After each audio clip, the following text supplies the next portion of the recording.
What's up, guys? Welcome back to another episode of Black River Critter Control. We are getting ready to head out. Hunter and I decided to just do a quick night tonight. We're going to try to head out, get a couple places. We've not had some good luck here lately.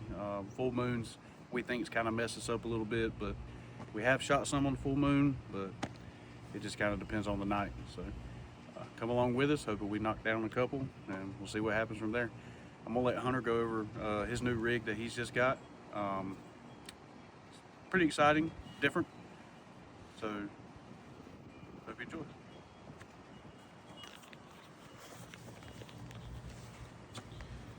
All right, what you got? What's up, guys? I'm Hunter. I'm in front of the camera this time. I just recently got the Savage Axis 2 Pro in 243. I went with a 243 because I think it's a good all-around round for around here. I can shoot deer, I can shoot coyotes, hogs, whatever I need to around here. I just recently purchased the Guide TU650 MUA. It is the 5640, I believe. Laser rangefinder. So far, knock on wood, I love it. I got zero problems out of it. I'm coming from an AGM, an older AGM varmint, 5640, and to me, it's a night and day difference. The can I'm running is the CGS Hyperion, and hopefully we'll get a couple tonight to come out, and we'll see how quiet they are. See how much it quiets down the old 243, what she can do. Just stay tuned.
You gotta be kidding me.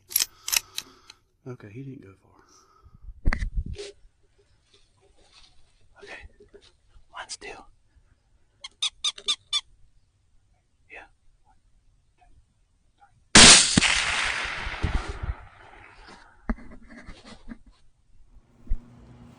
3. Alright, guys, so we are back at the house. We got us 3 dogs down tonight. It was a pretty good night for us. That don't happen too often, but so we got out to the first stand, and first stand didn't get anything, so we moved on to the next one, and we were using, what call were you using when they started answering back? Female Sorehouse. Okay, so this is March, beginning of March. So female Sorehouse, they answered back to us and realized, okay, we need to try to get a little closer, so we packed up, moved closer, and set back up. And the way the field was, you'll see in the video, you can only see just the head, but I just happened to be scanning to the left, and boom, there she was. And I was just like, oh crap, Hunter, to her left. And sure enough, we hadn't quite communicated for the night on what we wanted to do, on who was taking the shot, and we were going to shoot together. And about the time I finally got her to stop, we kind of paused. We're like, I was going to let Hunter take the shot with his new scope and the 243, and Hunter's like, we're going to shoot. He was waiting on me to count, but it worked out. I was like, hey, take him, and dropped him in his tracks, dropped her in her tracks. And I believe it was, which one was the first one? Middle one. This one was the first one. So, can't see, no entrance, no exit. That 243 went inside, dumped all of its energy. She never moved. So, packed up from there, went to the next one, and we decided to try a spot that we've never really tried before. We've tried all around it, but just never tried that one little spot. It was only about 170 yards, about the furthest shot you'd get. And sure enough, we weren't even there 7 minutes, and I was scanning back to my left with my binocular, and all of a sudden, I'm like waiting for my binocular to get done nuking, and I see two blurs. And when it finally clears up, there's two coyotes just sitting there within 120 yards or so. And same thing, I was like, oh crap, Hunter right in front of us. And ended up being this male and this female. I'm gonna back up a little bit. There might be a little bit of viewer discretion advised on that one. But so the one on the left, Hunter took out. And that male never moved. He just sat right there. And then the female took off to the right hand side. I believe she might have been trying to get our wind, or she might have heard me say, oh crap. And she was kind of moving off to the right. You can see in the videos where we counted it down. Hunter dropped his, I dropped mine. How she got up and moved another 7 yards, I don't know, but she did. These animals are tough.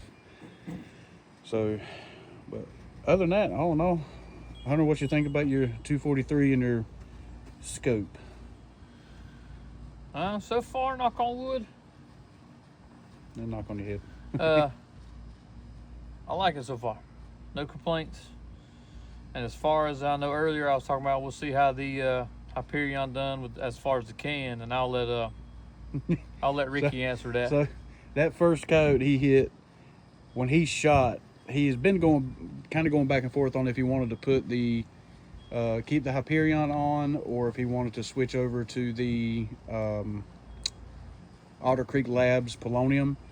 And I'll just have to say, when he shot that first one, he was obviously, I was in no danger, but he was kind of shooting off to the left, which is where I was standing. And I'll have to say that Hyperion was very quiet. So I told him not to take it off, leave that on, because that they're out there. I don't see no way that Polonium is going to do any better than that. I think his exact words is, "Don't you dare take that off of that guy." Yeah, it was very quiet. So, but how was your download times and stuff like that off your videos? I think it took just a few seconds, maybe 10 seconds to download the video. I'm not sure. I think the first one was a little over a minute. The second one was 15 seconds. It didn't take no time at all to download. Saving it to my phone, same again. It was very easy to connect to the scope through the Target IR app, I believe. Make sure. But the video quality of it seems to be pretty good. And the sound. This is my first scope with audio, so and it picked up everything real nice. You'll hear it in the video. You'll just hear the pew and the thump. You'll hear it in both videos. All right, well, ladies and gentlemen, we appreciate y'all for tuning in for tonight. I think we're ready for bed. Yes. Everybody have a good night and God bless.